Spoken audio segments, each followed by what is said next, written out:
Hey everybody, Hans Finzel here, Patrick Kelly. and we're coming to you on Facebook Live as well as Zoom, streaming on our YouTube channel.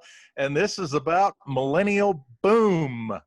Some people wonder, what does this title mean? And they misunderstand it to think it's like we're blowing up millennials. Is that what we're doing, Patrick? No, neither. We're not blowing up millennials or boomers.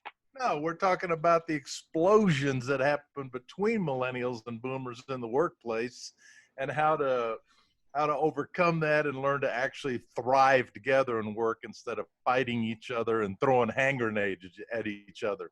Right. So we're coming to you on Facebook Live streaming, but some of you are actually still working, whether you're working at home or you're working at your office. So we're also posting this by Zoom recording on my YouTube channel at Hans Finzel, and our Millennial Boom channel. Just look for YouTube/Millennial Boom and you'll find it there.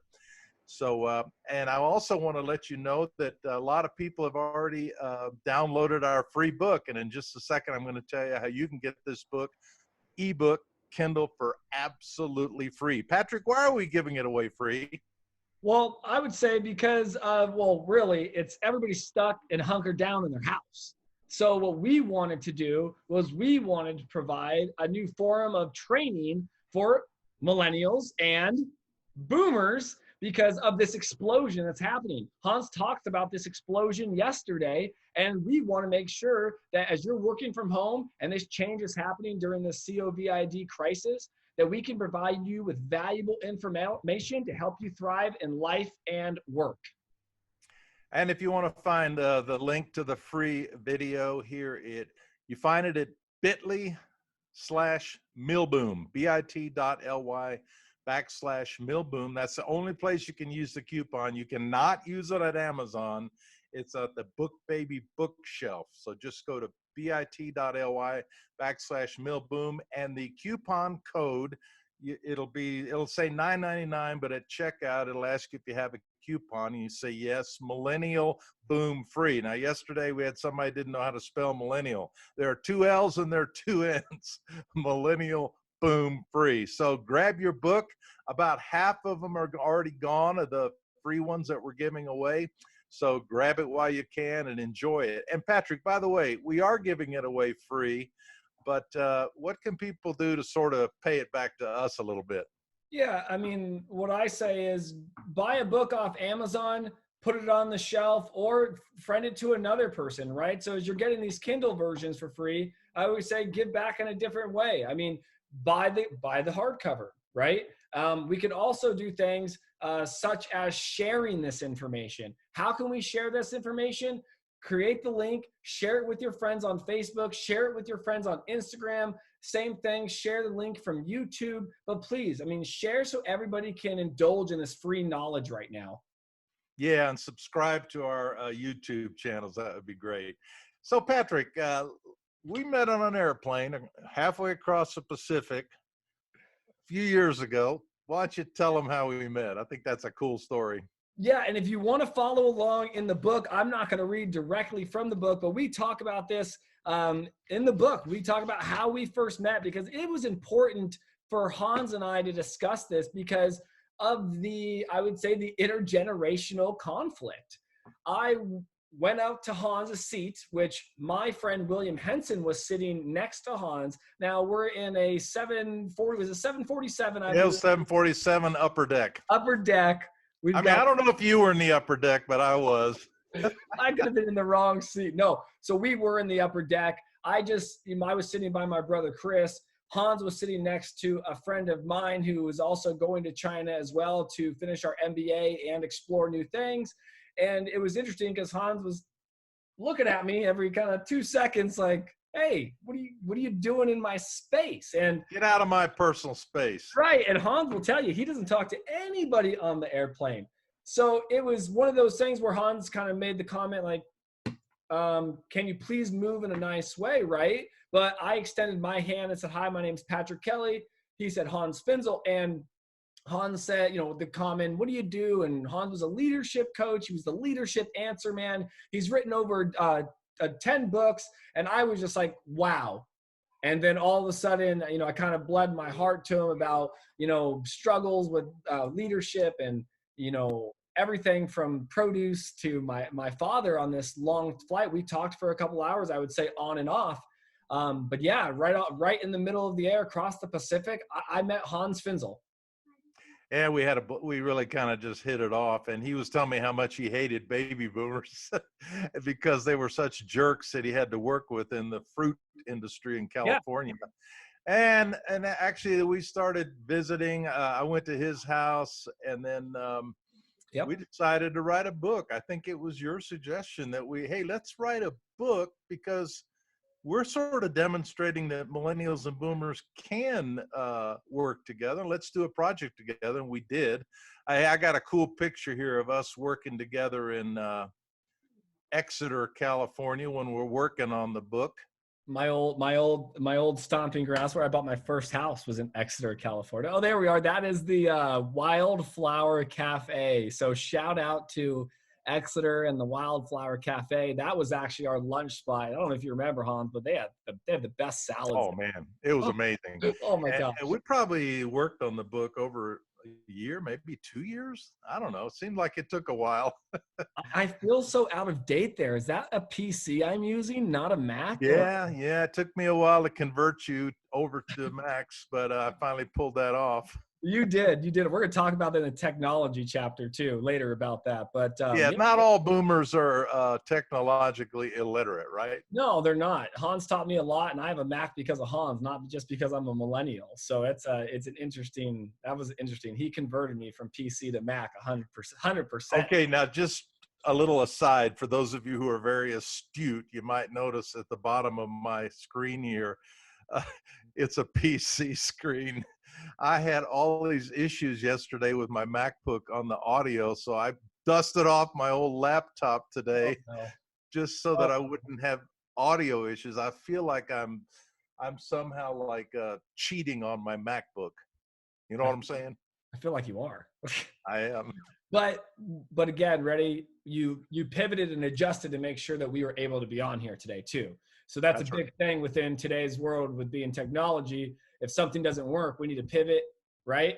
And advance to something new that's going to work, right? Because Hans could have canceled this today and said, hey, my Mac's not working. And guess what? We couldn't be here. So pivot and move. All right. So we're going to get into what we call a blast from the past.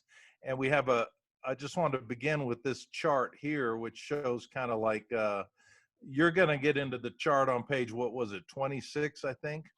Yep. No, yeah, page 25 that we have. I actually have to put my glasses on. But this one is like the multiple generations at work. Oh, wait, you're right. So yes, correct. The multiple generations. And why is this important? Well, we think if you really understand the values of every generation and how they were formed as they grew up, it helps you appreciate them a little bit more. And that's kind of one of our passions, whether they're builders, boomers, Gen Xers, millennials, or the Gen Zs, that you appreciate where they're at, why they have the worldview that they do so that you can work together. And this little chart shows you how builders were Armstrong, who landed on the moon, and Warren Buffett. Boomers, of course, Hanks and Oprah. Gen X, which we will talk about later, but Jennifer Lopez, Jimmy Fallon, and then millennials, Zuckerberg, one of the most famous productive millennials out there, and Jennifer Lawrence, great actress. And then the young generation, I bet nobody knows who Ty and Asher are. Yeah, nobody. Ty is your son. How old is he? Ty is 8 years old, turning 9 this year. Yeah, my grandson Asher, he's my oldest grandson. He's 12. Okay, so I'm going to throw this up. We're also going to talk about that too. And the later is the readers, right? Reader feedback. So again, we've kind of been told that millennials don't go from, or the next generation doesn't go from 2000 to 2020, that it's split up into 2 generations. So that's something that, one of our followers kind of let us know that we could talk about as well. Okay, Patrick, page 25. I've got it up on the screen. Why don't you take us through it? Yeah, so if we look at the generations at a glance, and you can find this at millennialboomnow.com and also on page 25, 26 in the book as well, depending on where you are on the Kindle version. But let's look at it. We talk about the 5 living and working generations, but let's go one step back to the greatest generation. So from 1901 to 1924 was the greatest generation, okay? World War I, Great Depression, and Roaring 20s, right? And then we moved into, right, mid 20s, 1925 to 1945, the silent generation. That would be my grandmother. They went through the Great Depression and World War II. And then, boom, the baby boomers, Kaboom. 1946 to 1965, 64. Why were they called the baby boomers? Is because the traditionalists came back from World War II and started exploding, having children, right? A lot of children. And then we moved into 1965, which is 1965 to 1981, Generation X. And we actually talked about this yesterday because some of what our research has is 1980 or 1965 to 1979 Gen X, 1965 to 1981. And we also approve both of these because we believe that within a couple years, those generations do tend to switch. So we have a couple of them. We did get our research from the Pew Research Board as well, just in case if anybody's curious where some of this research did come from. And then moving to 1982 to 2000, which is the millennials. And if you've noticed in the book, we call these the Echo Boomers and the Gen Ys, right? That's also what they were called. There's many names that a lot of the generations come up with too. So you'll start out with one name, and then all of a sudden, 10 years into it, you could be called completely something else, right? Just like the iGens told me, stop calling us iGens. We're Gen Z or we're Zoomers. So know that there's going to be changes, right? Change, change, change.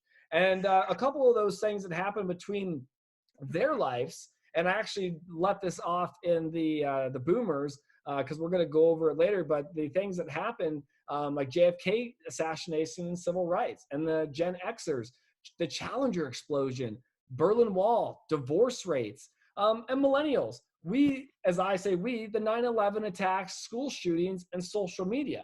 Then move into the iGens, or I'm going to start calling them Gen Z, is 2001 to present.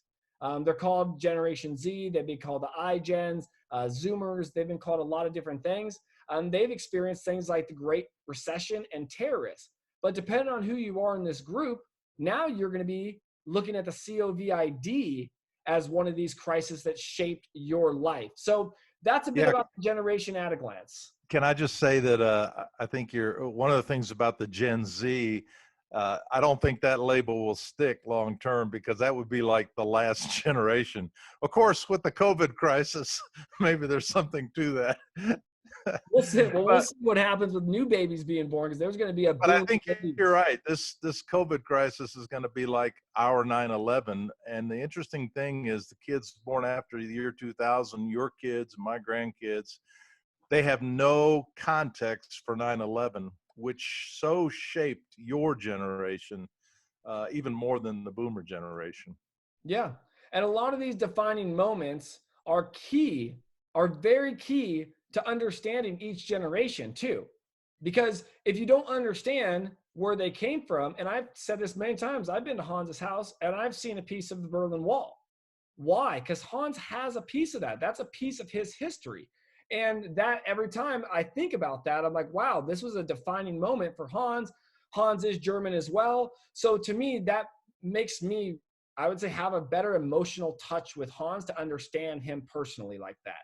Better connection, being able to thrive together. Wouldn't you say, Hans? Yeah, that's a great point. Absolutely. Because that's kind of when we understand like the builder generation in World War II. My parents were also born in the traditional generation, and it helps you understand their values about saving, about money, about work values, and a lot of things. So we're going to get into these values of the generations, which is on page 26 and 27. Of course, in the ebook, they don't have page numbers. So no, they don't. But this is in our first chapter, which we call Blast from the past. Boom. So why don't you tell us about some of these values, Hans? I mean, what are the personal values that are coming to age? Let's go through them. Well, what Yeah, do all you right. say about it? Okay, well, personal values. The builders think long term. We must plan ahead and conserve what we have. Why? Because they were formed in not only World War II, but many of them World War I and World War II. My parents and grandparents and great grandparents were all in Germany during those wars, and oh my gosh, did that shape their worldview. Boomers, anti-establishment. Don't trust institutions. Make your own way. I mean, I was a hippie in the 1960s. I was part of the anti-war movement. And after the Watergate scandal and the assassination of our President Kennedy and Martin Luther King Jr., we became so disillusioned and anti-establishment. That's Gen perfect. X, God bless you, Gen Xers. By the way, Gen Xers, let's see, they were born between the boomers, 1965 and 1980. So that pegs you where you're at. Unplug and get real. Life is not full of sunshine and rainbows. I've had to say that a lot though, but keep going. All right. Millennials change the world, which is interesting. That's what we boomers used to think. We went from let's make a difference to let's make a buck. Wow. We were so anti-establishment in the 60s, and we became the most materialistic generation ever seen. How that happened, I don't know, but it just goes to show you that generations change as time goes on. Yeah. Millennials change the world. We can do it. I agree. Mark Zuckerberg is a great example of that. And then the Gen Z, we are aware, savvy, and evolving. We value human equality. Interesting, one thing about the Gen Zs that I've seen is they kind of all want to start their own companies. They don't want to work for any established existing company. That's true. They want to start, they want to be their own people, their own way. And here's something crazy. We'll go into this in technology, but that is how they were born, right? They are true natives, right, to technology. So in their mind, they can learn things very fast by the touch of a button versus having to work somewhere for 20 years and gain experience. So they feel like they're more up to date faster. And I've heard that a lot. But what about, let's talk about personal messages as they come to age, right? So what are their personal messages? You know, when the builders were growing up, it's I'm loyal and humble. And then the boomers were I'm in charge. It's mine, right? And then the Generation X was I'm scrappy. That's a good middle conversation right there. I'm scrappy. Millennials, I'm awesome. I mean, that says it all, right? That's what everybody thinks of millennials. They all think they're awesome. And then, iGen or Gen Z, I'm fluid, which is interesting, right? I mean, these personal messages, which I do believe will change a little bit more over time because as our generations grow, the generalization stops and the true facts, right, start to rise. So I wonder how the attitudes or the personal attitudes were. You know, it's interesting about the I'm awesome of you millennials. And it reminded me as we as parents were raising you. Now, this isn't true across the board. Yep. Doesn't sound like it was true of your dad, but most of us said, you are awesome. You can do anything. You can be anything. That was like the mantra of the boomer child raising, wasn't it?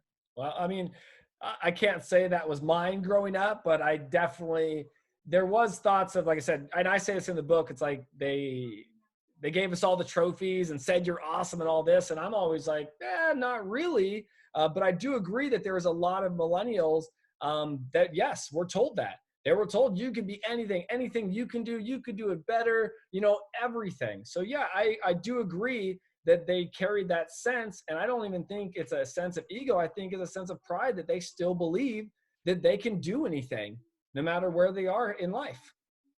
Yeah. And I'm high on millennials. Maybe that's one reason. Not all boomers are high on millennials, but for some reason, I've always appreciated your generation. I have 4 kids that are all millennials. So, Well, real quick too, and I want to tell everybody too. I used to be really anti boomer. I used to tell Hans all the time, I hate boomers. I hate boomers. So if you're watching this now, probably 5-6 years ago, the way I was treated, and if you're a boomer watching this, you got to understand that there was baby boomers in my life that affected me so negatively that I almost ruled out an entire generation. And it wasn't off a lot of generalizations. It was off true facts that happened to me in my industry. So being able to have a good friend like Hans, as we're both mentoring, and we're on both sides of the mentorship here, that I don't hate boomers. I now understand that these are a lot of generalizations, and that people, right, will make their decision on if they want to, right, condemn or collaborate. So I don't hate boomers as much as anybody says they hate a millennial or an Xer. But we've got to know, too, that it could condemn an entire generation for the way you act towards people. So we have to fix that. absolutely. And in some of our future podcasts coming up, and also in the book, we talk about the 5 arenas where the greatest conflict is. And that's some really juicy stuff we'll get to later. Let's talk about the personal attitude as they came of age. Uh-oh. Let's hear. The builders built the system. The boomers took over the system. Gen X avoided the system. That's kind of interesting. Like, no, thank you. Yeah, I don't want anything to do. I'll be in my office. Just let me know if you need anything later. And if there's one thing, a piece of advice I give to you boomers over and over and over again, is don't make the millennials or the Gen Xers do things our way. We had our chance. We had our time in the limelight. But to me, our number one goal now is to develop the leaders around us, to develop the future people around us who will take our place. And don't view that as a threat. View that as a great opportunity. Yeah. Millennials work within the system. Now, that's interesting. That's what we put in the book. But I don't know. Do you agree with that? I was saying hi to Donna. I'm not going to lie to everyone. I was saying hi to Donna Finzel. Shout out. Repeat the question there, Hans. Oh, yeah. Well, it says on the personal values when they came of age, millennials work within the system. Yeah, I do agree with that. I do agree that millennials work within the system, and I apologize for that. Facebook shout out, Donna Finzel. You're awesome as well. Yeah, I think we work within the system because how I work, think about in my industry, how I've been in the industry, and you've seen, I've had news articles about, I've been the 40 under 40. I've been a young entrepreneur making better deals for growers, but I've done it in my own way within the system.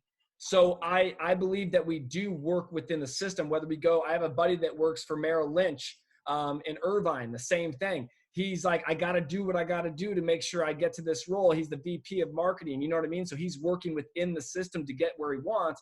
But then he also gives me the text messages of, hey, PK, remember, I'm still doing what my number one goal is. You know what I mean? So work within the system. And I believe we do that. And I think as we're getting to the 40, my buddy Millennial just turned 40 yesterday, April 1st. He just turned 40 years old. And he's now the president of a company, but he's had to work within the system to get there now. Yeah. Our oldest son, Mark, I think he might be watching today. He's going to turn 40 next year. And yeah, they are taking over. I'm so proud of his leadership role in the ministry that he's a part of, Biblica. Okay, Generation Z, now their value as they came of age, their attitude was work around the system. And we will talk more about Gen Z in future podcasts, but boy, that's a whole different ballgame, that Gen Z that's coming up.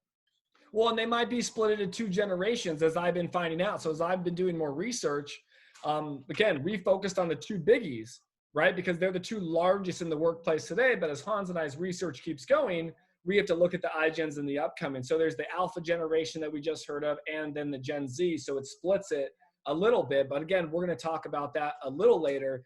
But I want to back up because you said something that made me think of an interesting, small little story. And this will be good for some of the listeners, is you said, if you're teaching the younger generation to do it your way, you're already failing. And so I worked for a, I would say, community college. And I had a gentleman there that was always coming into the office saying, I just don't understand. Nobody listens to me. And I would always take the time and say, what do you mean? Talk to me.